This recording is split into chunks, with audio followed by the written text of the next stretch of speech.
appreciate that. Thank you very much. Thank you for coming. I appreciate this. This means a lot to me, that such a big turnout. This is a project that's near and dear to my heart. But let me first start off by saying, okay, we're at a conference here, a convention, a lot of different products, a lot of different folks, a lot of use of the word security. Everybody's throwing out that word security. You're hearing security, security. But let's start with a definition of security, because every single person you talk to will come up with a different definition of security. So let's come up, all of us together, let's come up with a definition of security that we can all agree on. Something simple. Security, for the Institute for Security and Open Methodology, for us, security is nothing more than separation of an asset and a threat. Does everybody agree on that? Security is nothing more than separating an asset from a threat. Does that sound good? Anybody disagree with that? All right, we can take it outside if you need to. No. Okay, so for our purposes, it's very, very simple. We're not going to get into the all the technical stuff or whatnot like that. This is from a cybersecurity standpoint, as the Colonel pointed out, and I've been doing this since 1989, and I like to say that security folks, we talk about something, and then 20 years later, the media talks about it. It just happens time and time again. We brought up the Internet of Things years ago, embedded devices, we called them back then. And we said, this is going to be an issue because they all communicate, they all talk. No one listened to us back then. Now we have them, and we forgot a couple of things like maybe standards, maybe governance, maybe policies, maybe things like securities and credentials and stuff like that. But I guess we'll get around to that eventually. So this class right here, I represent the Institute for Security and Open Methodology. For those of you that are cybersecurity folks out there, we're the ones that do the OSTEM, the Open Source Security Testing Methodology Manual. It's not really big here in the United States, but globally, really big. Let me ask you guys a couple of questions here. Can you guys think of a couple of organizations, a couple of entities, a couple of groups that need high levels of security? Can you guys name a couple that require really high levels of security? Just off the top of your heads. NSA, I'm sorry? White House. No, not so much. They leak. Who else? Come on, think high level, high level. No, not military. Not altitude-wise. Okay, NSA. Okay. All right, I'm going to have to throw them out there. All right, how about Wall Street? Wall Street, yes, Wall Street is not connected to the internet directly. There is a sub-route to there, but yes, Wall Street. Now, how about the Vatican? Would you agree that the Vatican needs a high level of security? Why? They have priests. But they're Christians. They should be open. How about the Bank of Switzerland? Yeah, Bank of Switzerland. Okay, those are the folks that use the OSTEM. So when you hear, you most likely will never hear about the OSTEM just because we're such a high level up there for security. And plus, you guys have the NIST. Yay, the SP800 series, and that tells you what to do. But the rest of the world out there, we have got the OSTEM. And it's an open source product out there, so it doesn't cost you anything for it. So that's who we are. I'm a writer, researcher, instructor for that. One of my main projects is called Hacker High School, and that's the reason why I'm here. With Hacker High School, we teach a global audience of teenagers how to become cybersecurity professionals. We have 22 different lessons. They're translated into 12 different languages. And they're not cyber awareness. It's not be safe online. This is hardcore cybersecurity training. Each lesson gets in-depth, and these aren't like 1 hour long lessons. These are week-long lessons, month-long lessons, and they go in depth into real security. Because again, it's all based off the OSTEM. So it's not like fly-by-wire, you punch up. We teach this thing, maybe some of you might remember this thing called the command line interface, CLI. You guys remember that thing? We teach that. We don't teach products. We don't teach firewalls. We don't teach any of that vendor stuff. We teach open source in this thing called the command line interface. So that's why we're different than anything else out there. We're not real big here in the United States, but Asia loves us. China digs us big time. South Korea really like us. The Middle East, they like Hacker High School. Russia totally digs Hacker High School. United States, not so much. 2% of our students are in the United States. We have our reasons for that, or excuse me, it's not from Hacker High School's reasons for that. It's just everybody thinks that you need a CSSP to get hired, and we tell them that no, there's a better way out there, and it's called Hacker High School. And here's the contact information. I'm right here in Hawaii. I'm a local boy. You can tell by my tan. So let's go to next slide. Okay, I already talked about the OSTEM. We also have several certifications that are international certifications. If you guys go do any work overseas, you'll see that these are the certifications that they'll be looking for, not the ISO 27001 or anything like that. These are much more high-level high-level certifications for that. And we exist for the sole purpose of providing real security research. We don't have an agenda. We don't have sponsors. We don't have any big entity above us that we must bow down to and subscribe to their logic. We are a bunch of very passionate cybersecurity professionals who know how important this is. We got to get this right. So that's what we are. We're all a bunch of unpaid volunteers who work on this and put this together. We're located throughout the entire world. So all it is a bunch of passionate people who put together the OSTEM, put together ISECOM and Hacker High School. So again, no hidden agenda or anything else like that. We would like sponsorship, we would like funding. You know, if anybody wants to throw some cash our way, that'd be wonderful. But we're open source. So I talked about Hacker High School kind of briefly.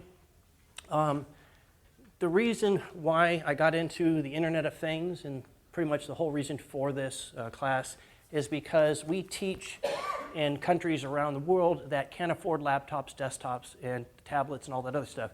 Here in the United States, every kid from the age of 2 years old up has got an iPad, has got a cell phone. They've got tablets and all kinds of other stuff.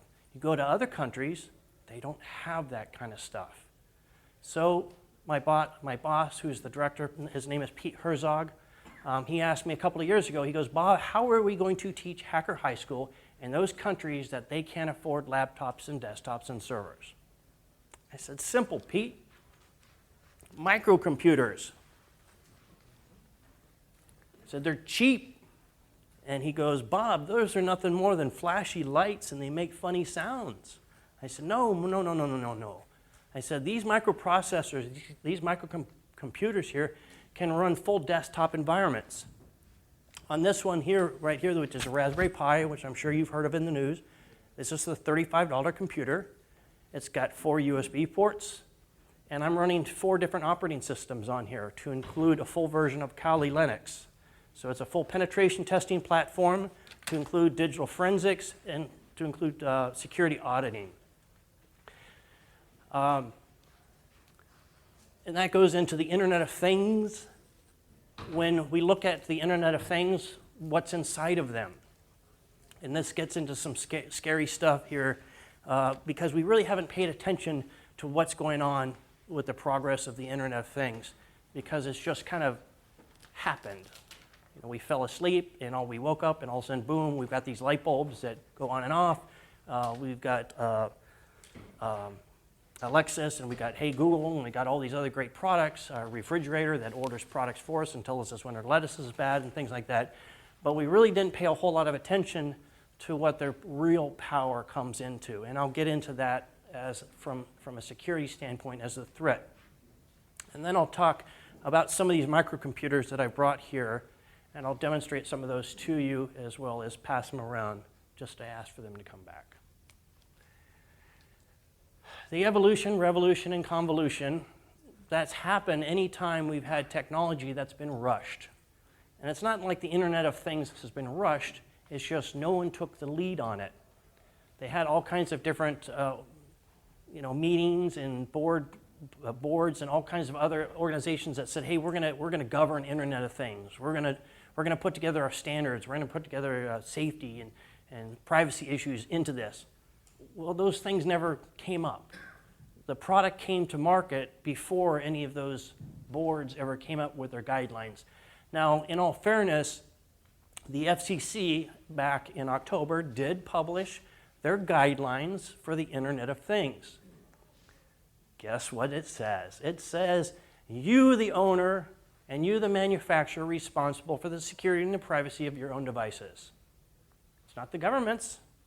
It's you, as well as the manufacturer.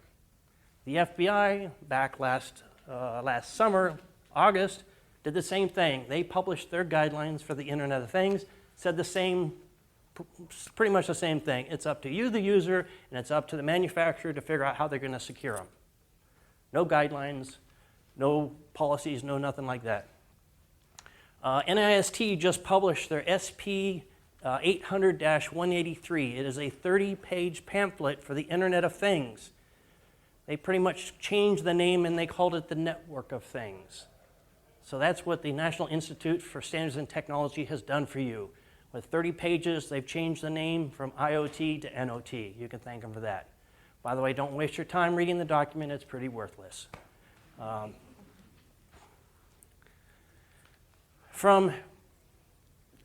can give you time and examples and whatnot of all the different inventions we've come up with over the years to try and make our life easier. I got a kick out of this one because not only does this dispense a cigarette, but it also lights a cigarette for you. Hey, that's pretty cool. You can get cancer that much quicker. And then we know what happened to the robots sweeping our floors. We got Roomba now. And I don't know if you have a Roomba, but those things are really cool. But we've always tried to make our lives easier for us and less complicated. And in trying to do so, we've actually made ourselves more complicated and more open to security and privacy issues. It's not our fault, it's just the nature of who we are, what we're trying to do. We're always trying to make things better for ourselves. Now, the revolution happened when the internet started to go wireless, when we started to use radio frequency signals to pass data across. And if I had a white butcher block, I would have this really great formula to show you, but I don't have my white butcher block. But what we have pretty much is we've required ourselves to have internet available to us at all times. Facebook has a advertisement right now on TV where they have this big plane that they launch so that everybody in the world can have internet. Isn't that great of Facebook? Well, there's a reason for Facebook doing that, and I'll get into that here in a minute. But electronics get smaller. That's all there is to it. They just get smaller and smaller and smaller. And I can get into the different aspects of that here, but again, I don't have my white butcher block to do that. But there's always the trade-off between what we want as consumers and what the manufacturers, they need to make their profit margins. That's just a fact of life. So for all the products that you have out here in the other room, and please don't think I'm knocking any products, but pretty much everything that's out there is made overseas. Core Impact, their software, yes, but their 4 main researchers are from Argentina, and yet they're on the GSA schedule. Have they been vetted? No. Everybody gets Lavino a hard time because they're trying to get on the GSA schedule. They're made in China. Well, guess what? So is everything else. Foxconn, the major manufacturer for chips in the world, they're located in China. So pretty much every product out there is made in China. They might be manufactured and assembled here or assembled in one of the local countries that we have on our happy list, but the chips themselves are being created in China because they're very inexpensive there. We have now, anybody who has a car from 2008 onward has had computers built into their cars, whether you like it or not. It's running the fuel management system, it's running the braking system, it's running the diagnostic system, it's running the firing system for your cylinders. So you've had embedded devices in your vehicles, in your lives, since 2008. They've been increasingly part of your homes with these great new things where you can walk into the room and it automatically detects what temperature you want the room to be at, what kind of music you want on the stereo, what kind of lighting you want. That's great, that's wonderful. But there's also consequences to that. And that's one of the things that we teach in Hacker High School. That's one of the things that we really focus on with the OSTEM, is there is always consequences for every action or inaction you do. If you do nothing, there will be consequences. If you do something, there will be consequences. They're not necessarily bad consequences, but there's going to be consequences.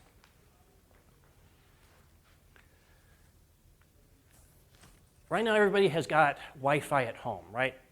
Is there anybody here that doesn't have a Wi-Fi router at home? Okay. Everybody has their cell phone. Does everybody own a cell phone here? Everybody owns their cell phone. Can I see the cell phone you own? Can you guys hold up your cell phone? Okay, and you own those cell phones. Sir, you in the back, you own that cell phone? Yes. You own that cell phone. As far as I know, yes, sir. And you, sir, do you own that cell phone?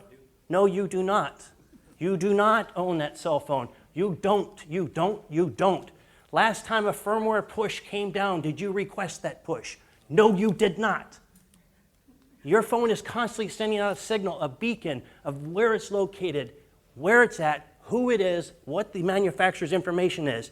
Whether you like it or not, it is constantly sending information back to the manufacturer or to the carrier. You don't own that thing, and that is in your pocket. What are they charging it if I don't own this device? For you, those of you, yes, sir. Yeah, but wait, can't you either accept or deny that firmware push?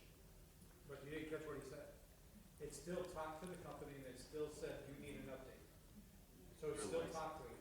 Okay. That's how it's communicating. Well, then wouldn't the same be said about a Tesla or a Hyundai that talks to all your cars? But They have they got computer communications in the brakes. oh, it gets much worse. Oh, I'm just warming up.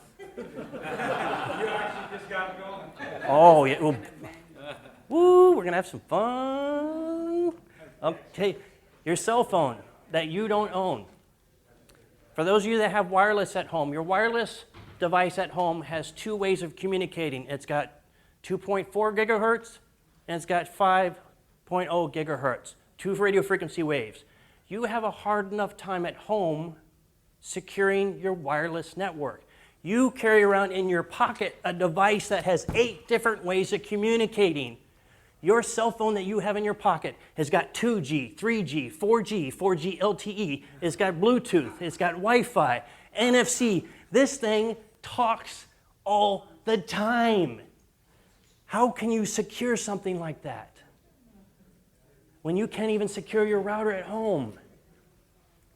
And yes, we want our Internet of Things to talk to our cell phones so that we can remotely get into it and change the color of our lights and change our water heaters and things like that. No disrespect.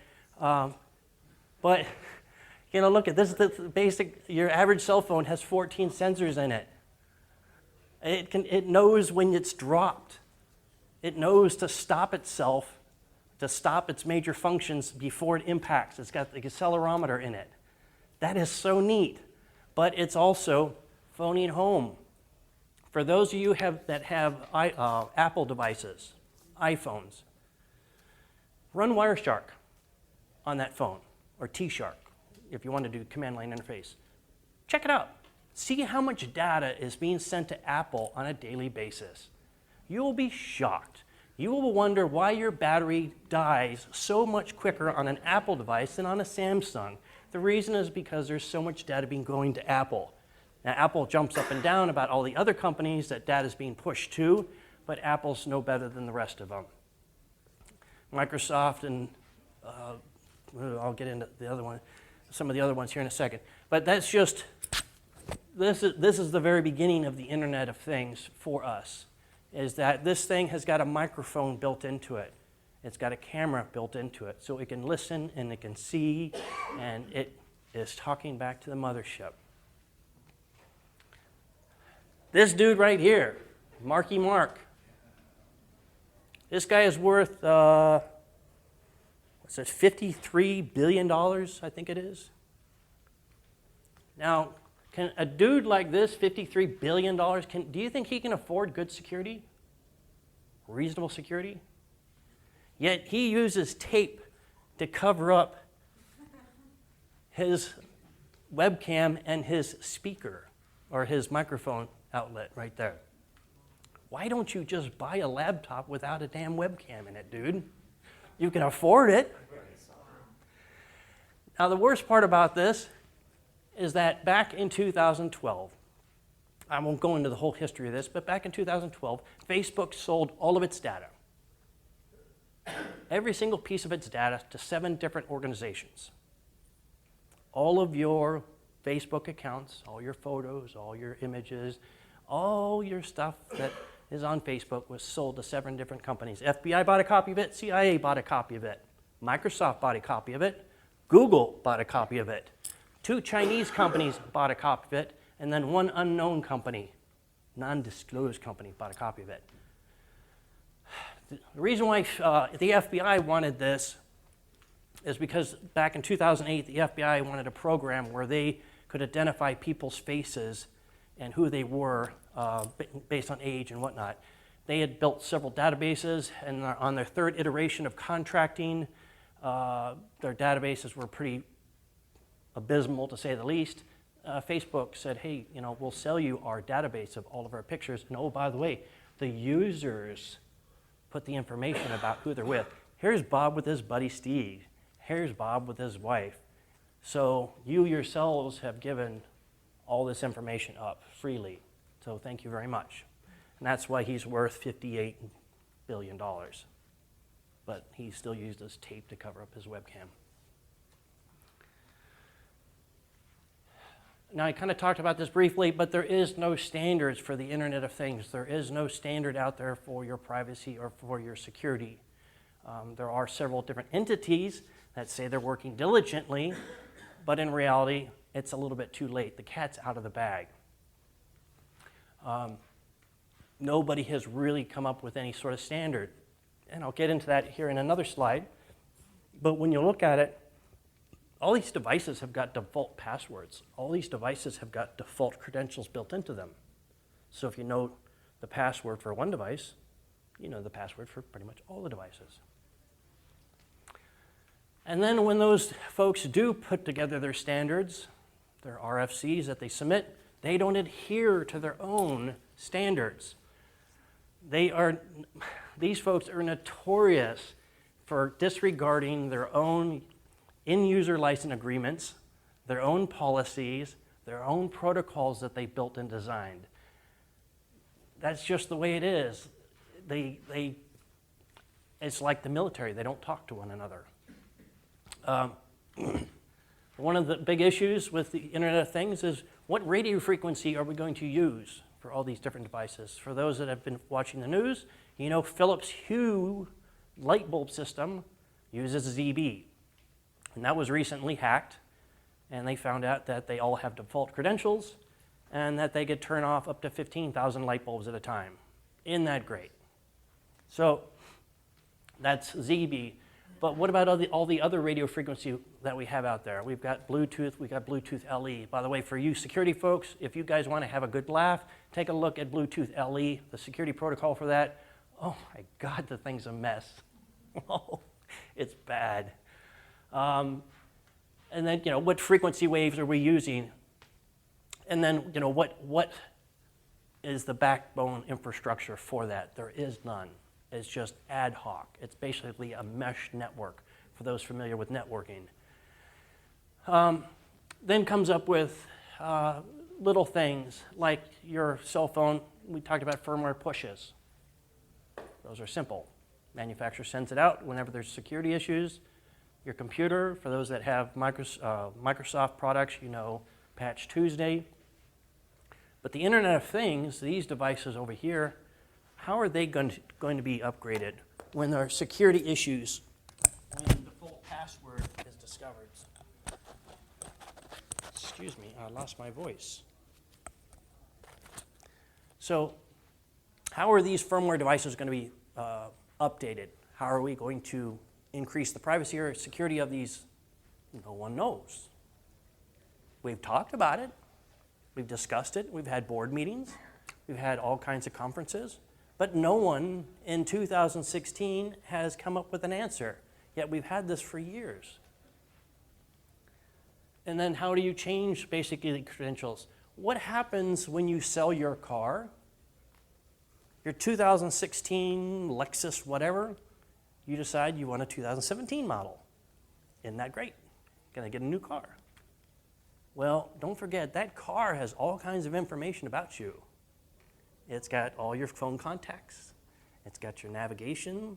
It's got a lot of personal information. By the way, there's an insurance company in, I think it's Germany, that has bought all of car data information.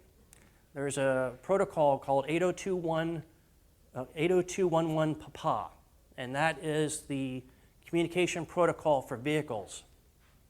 There's an insurance company in Germany that has bought all that data.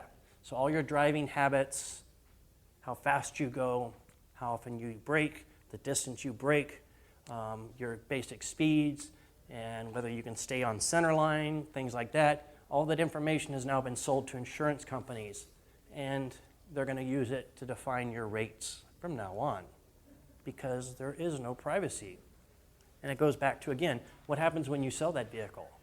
What happens when you have your smart home and you walk in the front door and the lights come on and the music comes on and the air conditioning goes to the right temperature, and now you move out of that house. But the data is still in the house. Refrigerators, the air control units, all that stuff. All that information is still in the house. How do you purge that? How do you get rid of it? No one thought of it. So ownership changes provides security challenges and privacy challenges, not just, hey, I've got a neat product. When you sell your cell phone, do you just hand it, hey, I'm done with my cell phone, here you go? No.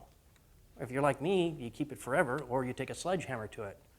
I mean, the greatest tool I have in my internet repair kit is a hammer. But with these other devices, especially the ones that are embedded into your products, what happens when you go to sell those? And we want stuff that's easy. We want stuff that's not difficult to configure. We want stuff that is just plug it in and it walks through a couple of steps and boom, life is great, everything works. We don't want to have to go through the steps of having to change the password, having to change the credentials, and having to type in the SSL and updating all that. And then criminals are just as lazy as everybody else. They like easy targets. That's just a fact of life. For those that have been looking at the news, does anybody know about Brian Krebs? Okay, Brian Krebs, yes, he was hit with 650 gigabyte denial of service attack, DDoS. Now, they used video cameras. They telnetted into video cameras using this password right here. And that's the same password. You can go down to shodan.io and look up those IP address cameras, and that default password is still in there. And they were able to conduct a 280 gigabit per second DDoS against Krebs because they were pissed because of an article he wrote. Now, for those that don't know, DNY, they are a domain name provider. They are the level above an IP service provider. They were hit with a DDoS using the same kind of thing, but they used DVRs, your digital video recorders at home. But they were hit with a 900 and 80 gigabit per second flood. Almost the entire East Coast was shut down. Twitter, all these different organizations were shut down because of a bunch of DVRs out there. I think it was 120,000 DVRs that had default passwords that a couple of hackers were able, attackers. Let me step back for a second. There is nothing illegal about hacking. Let me get on my soapbox here. There is nothing illegal about hacking. There is computer crime that is illegal. There's unauthorized access that is illegal, but nowhere on any law books does it say hacking is illegal. So yes, the media has said hacking is bad, hacking is illegal, and hackers need to be locked up. But remember, hacking is not illegal. There is illegal behavior, criminal behavior, but so our phraseology needs to be important here. So just using Telnet and SSH, there's the root password and login, just in case anybody here decides they want to do a DDoS against maybe us or something. But here's some of the other information that's collected out there. Alexa she's listening all the time. She's designed to listen. That's all she does. She listens and she waits patiently.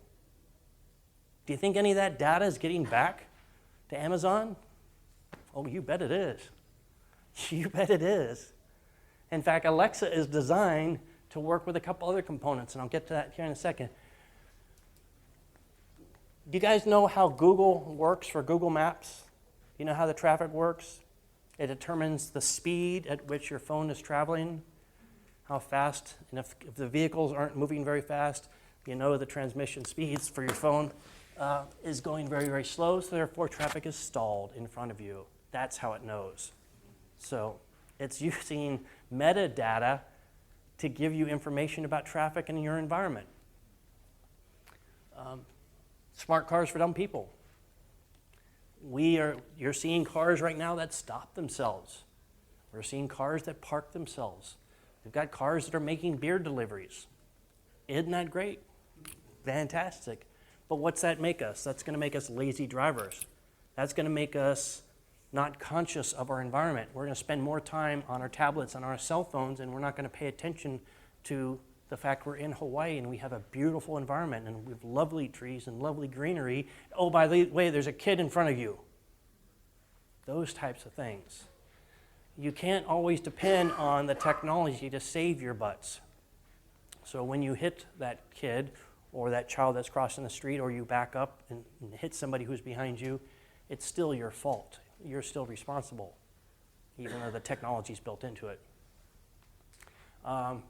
Alexa is built into the Dash program, and the Dash program are those little tiny things that Tide detergent has and whatnot. They'll send you them for free, and anytime you get low on them, Alexa will kindly order you some more Tide detergent or dishwasher soap or milk or whatever based off of these little Dash things. And they will nicely order them off of your credit card without your consent because you're low and it's trying to save you time and make it convenient for you. So basically you've given away your credit card to an automation project. Now, we've always talked about bring your own devices to work and how much fun that was from a security standpoint. Trying to secure those devices, trying to figure out how to keep them out of secure areas and keep them from siphoning all your data out and walking out of the building. Well, guess what? The Internet of Things is going to make this look like child's play. It's going to make this just one big circus. But as any good security professional will do or should do, is anytime they give you a problem, they should give you a solution. And of course, it's my job as a security professional, security researcher, to give you a solution to the problem. How many times have you been into a meeting? You've been in a meeting and they say, no cell phones allowed into this meeting room. And you're in the middle of the meeting and all of a sudden somebody's cell phone rings. Like, wait, cell phones aren't allowed in this meeting. Why is there one there? How can we stop that? Well, simple. Take something like this, which is nothing more than a microcomputer, put a software-defined radio, plug it into the USB port right here, and have it scan for radio frequency waves. And all it does is it scans for radio frequency waves that can detect data, that will capture data and piggyback data, which is your ZB, your XB, your Bluetooth, your Wi-Fi, your NFC, those types of things. And just have it inside the door jamb, entrance into your meeting room. So when that person walks in to the meeting room and they've got their cell phone still on them, little alarm goes up, beep. Excuse me, sir, can you give me your cell phone? Cell phones aren't allowed in here. Or whatever it is that you have that's communicating, please. Let's take the same device, $35 microcomputer with a $25 software-defined radio, and let's put it in our mailroom. So whenever a package comes in that it has a data signal that shouldn't be emitting, this thing goes beep, little red light goes off, mail clerks know. Stop that box, put it in the Faraday cage, or put it off to the side, we'll investigate it later. Take a hammer to it, whatever the case may be. Radio signals are what is going to basically be your savior to stop these things from transmitting data out of your domain or outside your network. And it's simple. There's a company right now that sells that same product for $17,000. And that doesn't even include the maintenance manuals. No, that's just the product. And it detects Wi-Fi and Bluetooth. And I'm like, wait a minute, what about NFC, RFID? 2G, 3G, 4G? What about all those other ones, ZB, XB? Like, well, our primary threats are Bluetooth and Wi-Fi. Like, you're selling this thing for $17,000 and you can't even detect the other ones? I can build this thing for under $50. That'll do that same thing for you. Like, what's your name again? Yes, ma'am. The certain cases, when I go to secure areas, at the, like a security guard, give the cell phone, you take the battery out, and then they keep it. Just power down completely, or just take the battery out, I don't know. Ooh, girlfriend. Let me introduce you to something called microcomputers. That's great that you take the battery out, that big old battery. Take that big old battery out of that cell phone of yours. Take it out. Show it to them. I'm taking my battery out. I'm taking the case off. I'm taking the battery out. This little device right here runs off a 2032 watch battery, and it runs for years. Years. All these things right here, they don't run for weeks or days. They run for years off a watch battery. So I'll happily take out my big old battery. Ooh, yeah, here you go. But this little bugger right here and these devices now are running for years off of just a watch battery because we're sipping electricity now. So yeah, go ahead, take your battery out. Yeah, it looks great. Yeah, performance looks fantastic. Put a big show about it. But with these little buggers right here, by the way, this is $9.90, and I'll talk about that a little bit later on. And that's running full Linux. I'm sorry, does that answer your question, or did I make a big fool of myself? Still security vulnerabilities then, still transmit stuff. Yep, and that's why you need to have something that detects your radio signals. But what about power down completely? Is the battery still live because of whatever that thing is? If you put it in airplane mode really doesn't mean much. Yeah, you can take the battery out, and yeah, a lot of people talk about it. Well, they'll say, yeah, put the battery in one bag and we put the cell phone in another bag. But what's going to keep me from not having another battery inside that cell phone? If I'm a nefarious hacker or bad guy, criminal, well, what's going to keep me from having a second battery someplace else? They're not hard to hide. So looks can be deceiving. What I want to know scientifically and mathematically, prove to me that that device is off. Prove to me that that device cannot communicate. That that device isn't going to take my data and send it out the building. So we just power off. Power it off. Or even more, set up a jammer. Little jammer right there on the thing. Let's isolate this room. If we're going to talk about something important, if we're going to talk about something of national security or that is going to have something to do with highly sensitive information, let's treat it like that. Let's actually invest some thought into this, and let's make this a secure environment. Make the walls so that wireless cannot penetrate through the walls. Let's add a jammer inside the room. Put it right here, right up here in the light bulb. That way it only goes maybe 20 meters max. Yeah, it'll piss off the people walking down this way, down the hallway, but so what? Just walk faster as you go past us. We're having a meeting, and this meeting is very important. Does that help? Okay. Because I'm looking at stuff as a bulletproof, because there's 1,000 ways to get around it. You know, we've got, you've got, I can have a battery in my pocket. And yeah, okay, here's my battery, turn it in. Or how many people have 2 cell phones on them? Turn one cell phone in, I've got another cell phone. If you're in government, you got 2 or 3 cell phones. I mean, these days, geez.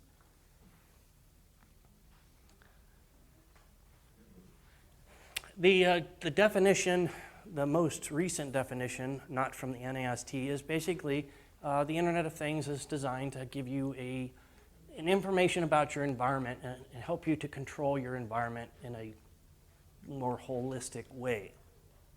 When in reality, it is altering your environment by telling you information you normally would get through your proprioceptive, through your eyes, through your, if you know it's cold outside, because whoa, got goosebumps. You don't need a temperature sensor to tell you it's cold outside.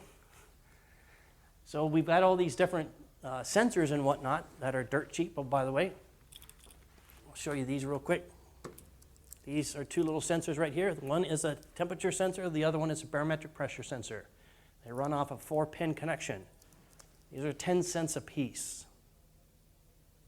So when you're buying this stuff, remember how inexpensive this is, and from an attack standpoint, how inexpensive this is to build. It doesn't cost much. Now, here's where we get into some fun math stuff. And this is where I turn to my imaginary butcher block that I have here. You guys know about Moore's Law. Moore's Law actually has 2 laws, but the first law, we'll stick with the first law. The first law basically says that processors will double in speed about every 24 to 18 months. Let's go on the high side. Let's give Moore's Law the benefit and say every 18 months, processors double in speed. Can we dig that? That good with everybody? Every 18 months, processors double in speed. Now, Kreider's law of density has to do with hard drives. There's another magnetic law out there too, but basically the density of drives says that hard drives will double in capacity about every 12 months. And that's pretty much held true. So Moore's Law and Kreider's law pretty much, yeah, they've been proven to be accurate until something comes along to blow it out of the water. So Moore's Law, every 18 months. Kreider's Law, every 12 months. Butler's Law of Photonics. Never heard of it, right? That has to do with broadband. That has to do with how data is transmitted across wire or wirelessly. Now, Butler's Law of Photonics says that bandwidth increases every 9 months. It doubles every 9 months. And that's pretty much held true. So then we go to singularity, because I couldn't find anything else to say human intelligence. Hawkins came up with singularity, talked about human intelligence. We talked about artificial intelligence. So I figured, hey, we'll use that word, singularity. Human intelligence, how often does human intelligence double? How often does a programmer get twice as smart as he was? Anybody? Sir? 0. Okay, let's give them 1. Let's give them 1. Okay, so here on my whiteboard, I say, let's take these numbers here. Moore's Law. Moore's Law doubles every 18 months. So that is 10 to the power of 2. Kreider's law. Kreider's law every 12 months. Kreider's law is 10 to the power of 3. Butler's law is every 9 months for bandwidth. That's 10 to the power of 4. Singularity human intelligence doubles 10 to the power of 1. Now let's plot that out over a 10-year span. Over a 10-year span, at the 6-year mark, bandwidth has far exceeded all these other components that make up a computer, way exceeded it at the 6-year mark. Density, hard drive space, will come out about the 8-year mark. Moore's law, because it's every 18 months, comes out about the 9.5-year mark. And human intelligence stays flat across the board, straight across. So what this chart demonstrates, that you can clearly see in front of me, is that bandwidth is increasing at an exponential rate and is not kept up or has exceeded the capabilities of CPUs, of memory, of hard drives, and of programming. And we haven't paid attention to that. We've all been looking at the code. We've all been looking over at the CPU. We've all been looking at the hard drives. But we haven't been looking at the bandwidth. The bandwidth is the key. The bandwidth is the thing that's going to bite you in the Achilles heel. And that's where the Internet of Things' true power comes from. And that's the big takeaway I want you to get from this, from my beautiful butcher block I have here, is that the bandwidth is the Achilles heel. And that's where the power of the Internet of Things comes from. And that's where your security goes away, and that's where your privacy goes away, because they're constantly talking. And you have no control over that. About the radio frequency bandwidth, or are you talking about cable? Everything. Everything. Because it all wants to connect to the Internet in one way or another. And some of these will jump protocols. Well, you'll have Bluetooth talking to Wi-Fi to get out. You'll have other ones. ZB will be talking to Wi-Fi to get out. And of course, Wi-Fi now connects to your bandwidth, which is your cable or your fiber optic, whatever you have. So it's all doing whatever it can do to get out, to talk. So, but the big point on that is our CPU hasn't kept up. Our hardware management hasn't kept up. Our programming certainly hasn't kept up. Our bandwidth has far surpassed everything. There is no communication standards for the Internet of Things, but I do want to talk about microcomputers here. I only have a few minutes left, so I'll get through this. Real quick, on the OSTEM, we have 10 operational security controls. These 2 are non-operational. So if you wonder if this Bob Monroe guy is full of a bunch of minutia, does Bob Monroe actually know what he's talking about, or is he just some fly-by-night guy? These are our operational security controls. If you take the CISSP, if you take the CH, if you take any exam, you'll be taught the CIA triad. CIA triad, confidentiality, integrity, availability. That's great. That's 3 of the 12 operational security controls. Where's the rest of them? If you want perfect security, you implement all of these in the correct amount, in the correct order. That's perfect security. And that's what we teach at OSTEM. That's what we teach at Hacker High School. Okay, I kind of I'll briefly go over this real quick. But here is a device that, again, it's a full-blown, okay. It goes to 1530. Oh, 1530. Oh, I can slow down. Hey, I'm going to sit down for a minute. Okay, this guy right here. I just got him about a month ago. Now, this has got Ethernet built into it. It's got USB, one USB, which is all you need because you can just hook up a hub to it. It's got the CPU, and what we're doing with microcomputers is we're doing what we call system on a chip, SOC, where basically we're stacking, I'm hyperactive. Don't put that on your critiques. Well, what they've done with microcomputers is they said, let's put the CPU Put the RAM on top of the CPU, put the GPU, the graphics processor, on top of that. That way they're all stacked onto one chip.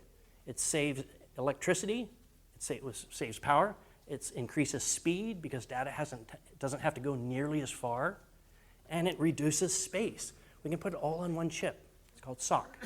Now, another company has taken this a step further, and what they did was they took SOC and they added 2 more layers to it.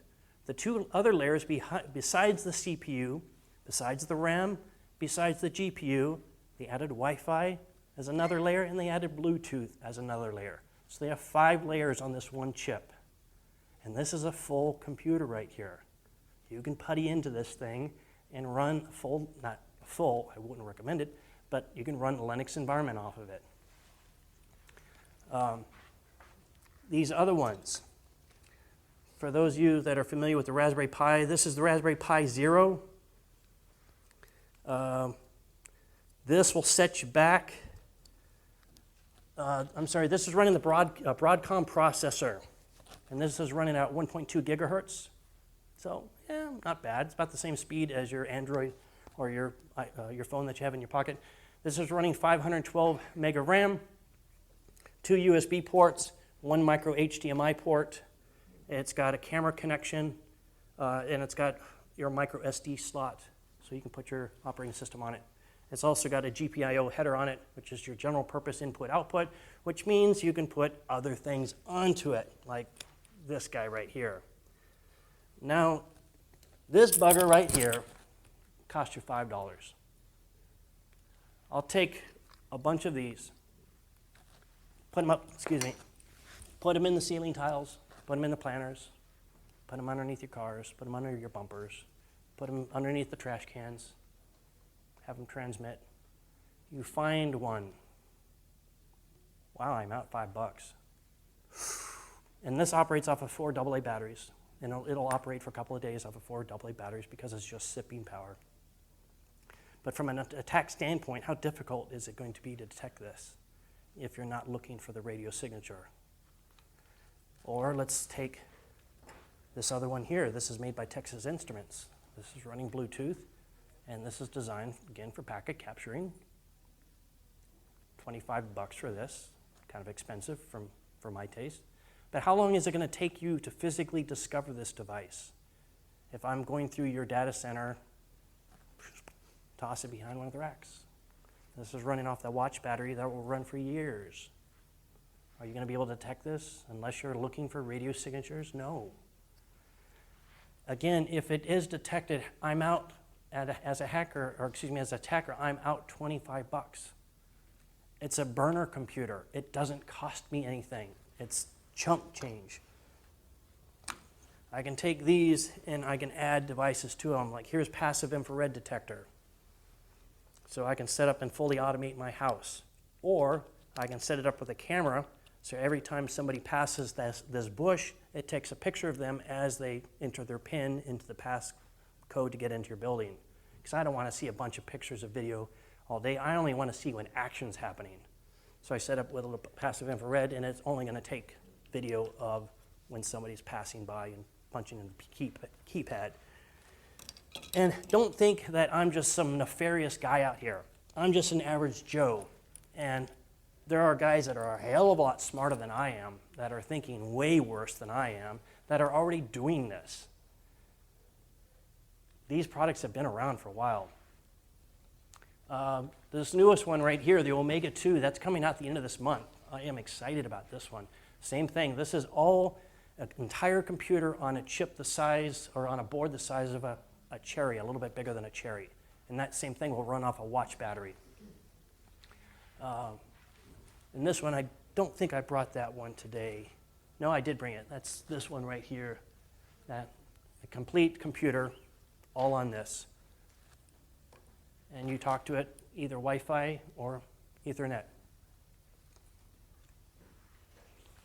You guys have all heard about the Raspberry Pi. Here is a full-size Raspberry Pi. I've got it inside this case, sorry. But one of the features about this Raspberry Pi is it's got 4 USB ports. When was the last time you saw a laptop with 4 USB ports? And this too will also run off of 5 volts.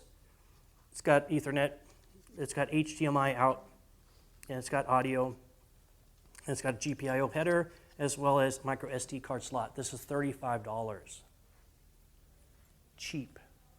This right here is running 4 different operating systems. So when I boot it up, I can select what operating system I want.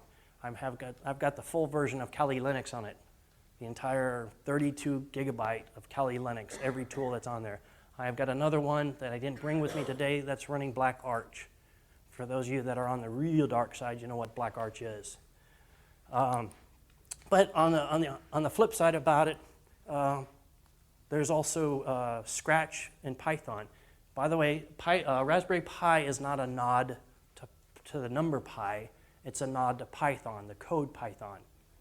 So there was a company, Western Digital, came out with a hard drive for the Raspberry Pi, 314 gigabyte. What Western Digital didn't understand was 314 doesn't mean anything to the Pi because it's a nod to Python, not to the damn number. So this was $35 when it came out. And this runs off of 5 volts, and as you can see, it's very thin and very small. And I've got 17 different operating systems installed on this one. And it'll boot onto any of the Raspberry Pis. Question for you. Sir? So when you say you have like 4 different operating systems on that one device, where is it stored? They're either stored onto the micro SD card. Where's it at? Yeah, I've got a 32 gig micro SD card in here, or on this hard drive itself. They're on here. There's a program called Bootberry, and Bootberry boots up, and from there you can select what operating system you want it to boot into. And then when you're done, you just exit and it goes back to Bootberry, and you tell it whether you want to shut down the computer or if you want to boot into another operating system. Then I talked about the Raspberry Pi Zero, again, $5. And these were designed by the Raspberry Pi Foundation. And they're out of England, Cambridge, England. They went commercial a couple of months ago. So they said they're going to keep their prices at $35, but that's only for version 3.0. We don't know what version 4.0 is going to come. By the way, the Raspberry Pi has Wi-Fi and Bluetooth built onto it as well, so you don't need to buy those dongles, not like the other versions of the Raspberry Pi. So for $35, you've got a fully functional computer. I can run LibreOffice on it. I can run GIMP. I can run pretty much every single Linux package out there that you can think of.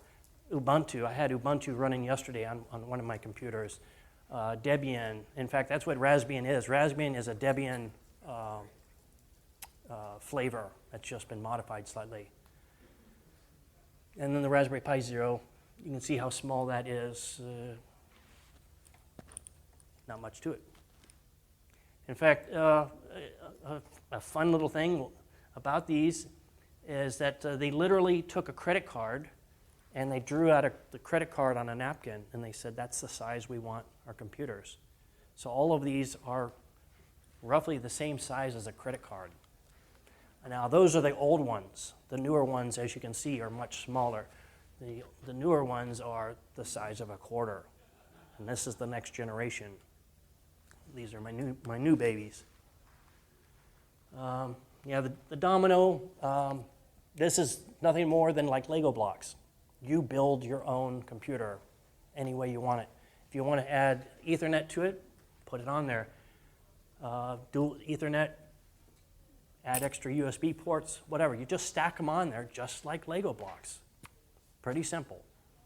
This whole kit sets you back $50. And a lot of fun to play with.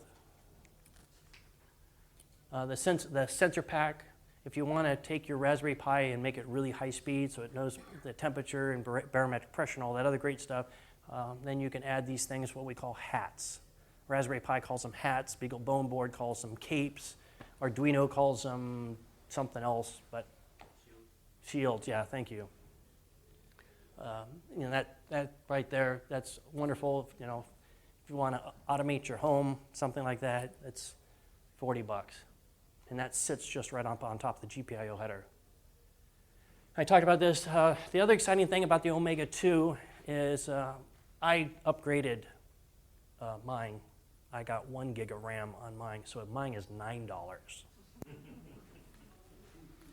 So, but if you want to go with the 512 meg RAM, you can spend the $5 and get it. It's Kickstarter, by the way. It's a Kickstarter campaign for that computer right there. And as you can see, it's pretty large. Very, very, I mean, you'd lose it in your pocket very easily. And yeah, Bluetooth, Wi-Fi built into it, dirt cheap, and it runs off a watch battery. RHAT, same thing. It was designed to be an add-on board onto these microcomputers. That's what we've done, is we've taken these very, very small computers and we've customized them to add more and more sensors onto them, or to add more and more things. I've got one board that has a GPS tracker on it. So I can take that and I can put it underneath my car with a Ziploc bag to keep it waterproof. I put a 4-pack of AA batteries on it, and I can track my vehicle for 19 hours straight. I know where my vehicle's at. It's an omnidirectional GPS tracker. So, of course, it's illegal to track somebody else's car, so I'm only going to track my car. But at the end of 19 hours, I can slide underneath my vehicle and, unzip tie the thing, and I now know where my vehicle's been for the past 19 hours. Or I can add another chip onto it, and it'll tell me in real time where my vehicle is located. And that's kind of important if you have high-value items that you want to track, you want to know where they're at. RFID, that's great, but you have to be close range. These other components can go much further distance, like the LORAD or the low-ray, that can go up to a couple kilometers if it's part of a mesh network. The Udo Neo, which I brought right here, for those of you that are into Arduino, this is a bipolar microcomputer. It is Arduino as well as microcomputer at the same time. It doesn't know which one to do, but it does both.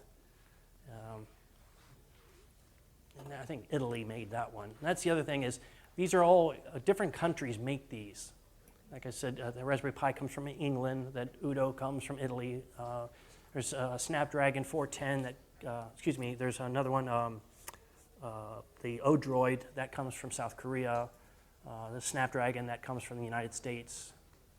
So different countries are building these. They're not just from China. And here's another thing I'd like to point out. From a security standpoint, this computer right here, from a trust perspective, I can trust this. I know where my data is going to go. It cannot leave this device.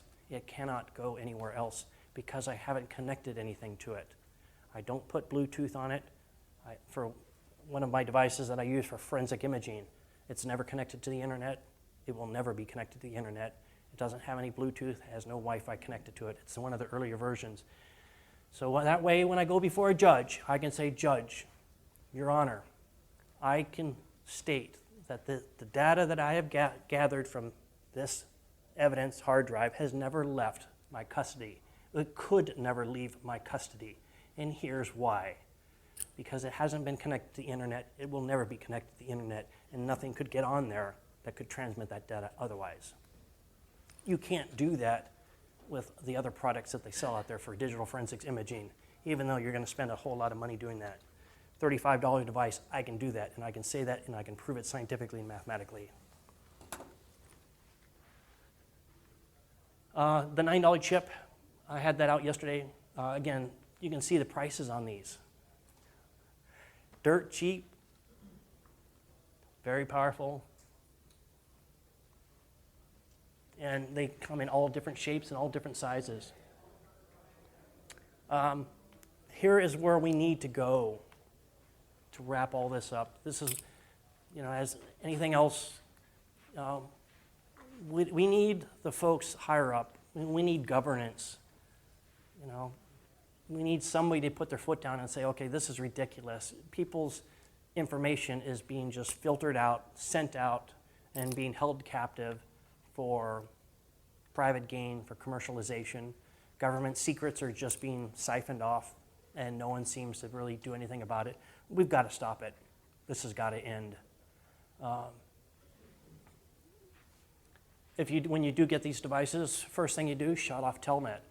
Just disable Telnet, or don't connect it to the internet. Did you have a question, sir? Okay. Don't connect to Telnet. Disable your root access, or just don't even log. Or when you do root in, change the password immediately. Don't keep root or root tor or whatever. Change it right away, please. And then, of course, don't log in as root. Log in as guest. And then change your passwords on a regular basis.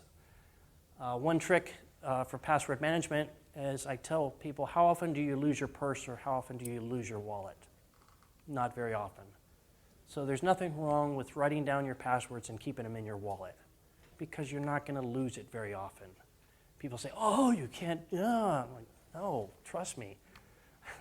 The odds of you losing your wallet or losing your purse are pretty slim. And if you lost your purse or lost your wallet, they're going to have a hard time trying to figure out what password goes with what account.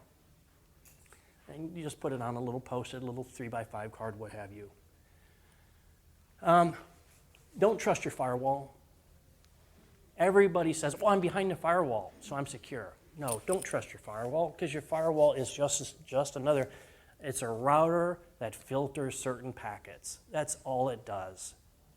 Yeah, it's got a couple other features, but unless you've enabled those features, unless you've specifically configured your firewall, which most people don't know how, your firewall is one of the dumbest devices you have. So don't trust it. Change the password for Christ's sake, too. And make sure it doesn't ping out and you're not allowed VPNs to go outbound from your network. That's one of the biggest ways that I will get into your network is I will have a device like this in your physical proximity, and I'll set it up to do a VPN tunnel from your firewall outbound, because your firewall will allow me to set up a VPN outbound, not inbound. I didn't make the rules.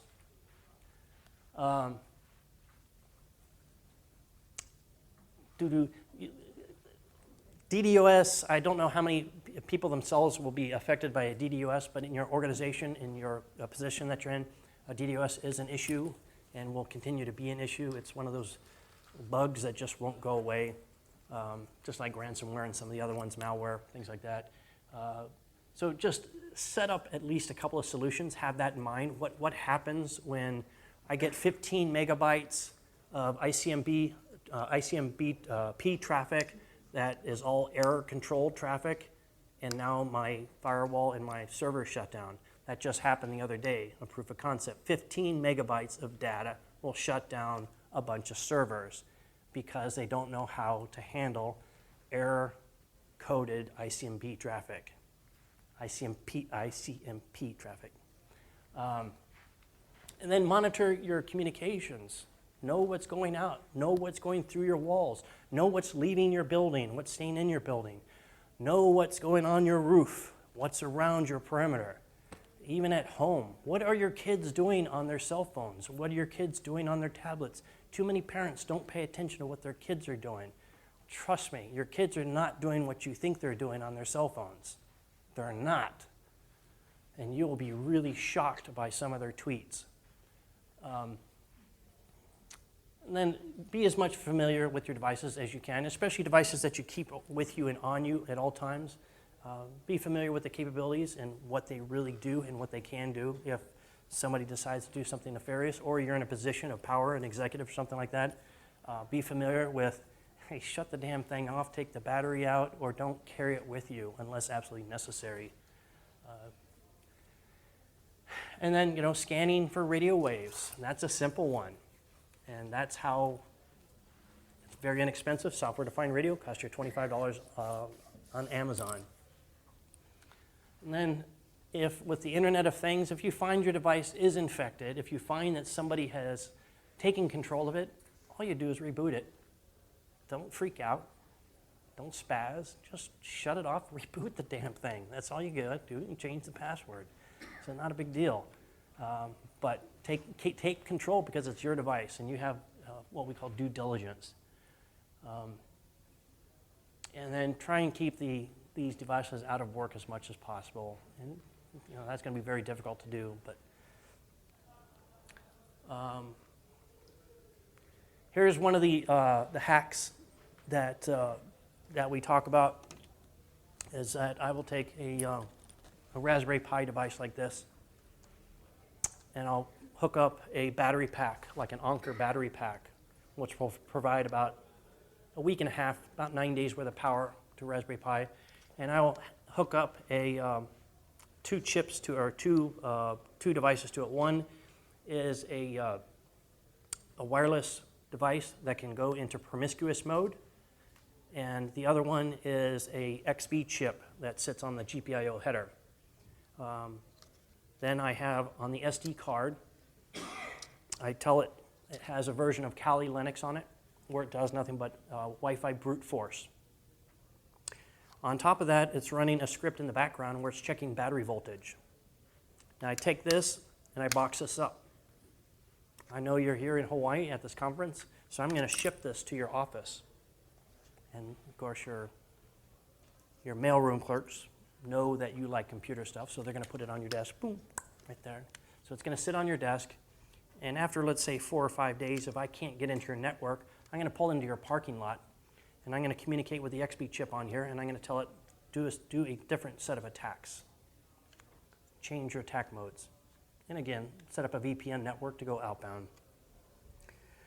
Now, when you get back, after about 9 days, when the battery voltage drops to about 4.2 volts, because I'm monitoring my voltage, when the battery drops to about 4.2 volts, the card knows at this point, encrypt, format, encrypt, format, encrypt, format.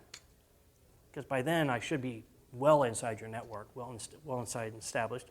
You come back from your vacation here in Hawaii, you go back to your office, you get this box on your desk, and you see it's a Raspberry Pi. Very cool. Somebody sent me a Raspberry Pi. What are these two things added to it? Oh, wireless dongle. Oh, okay. Why has it got a dead battery? And it's got a blank SD card on it. Oh, that's cool. Somebody sent me a Raspberry Pi. This is great.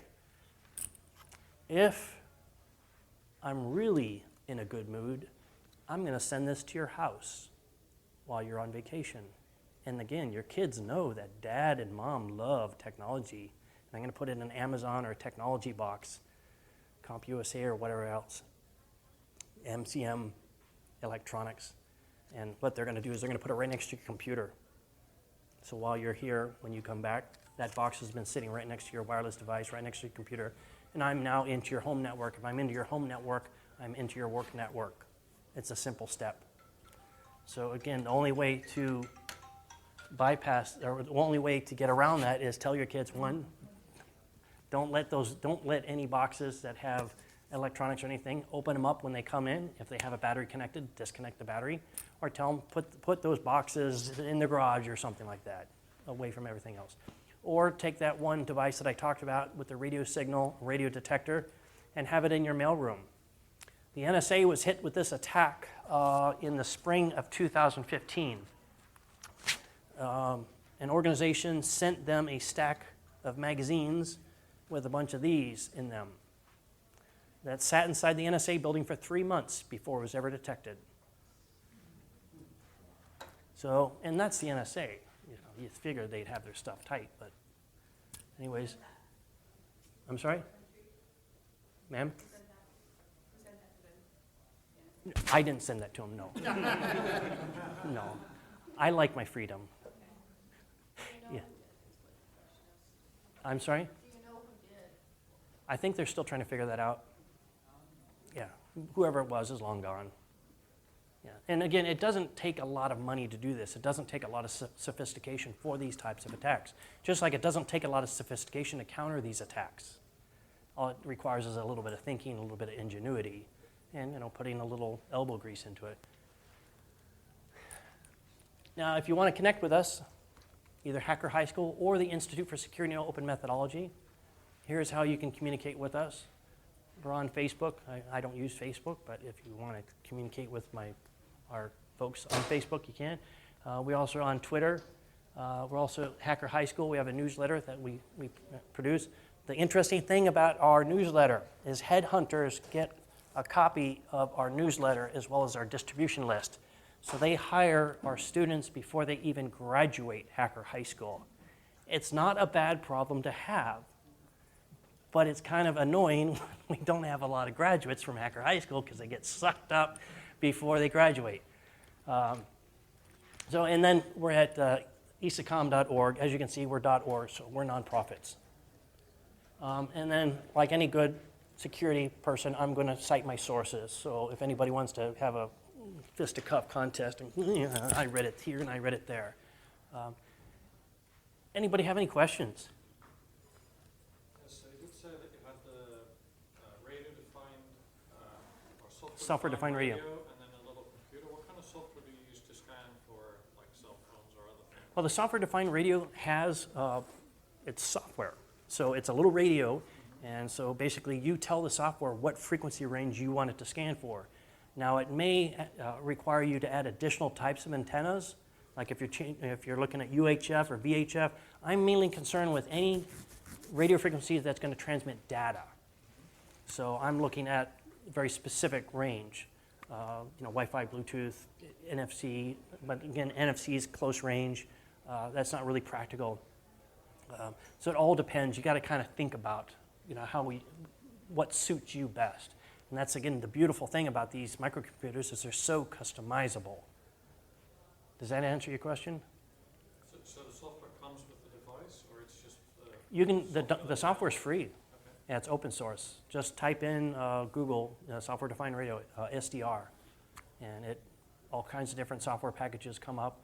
And the dongle itself, it's a USB dongle. It'll have a little mini CD-ROM that comes with it, unless you get yours from Pineapple like I did.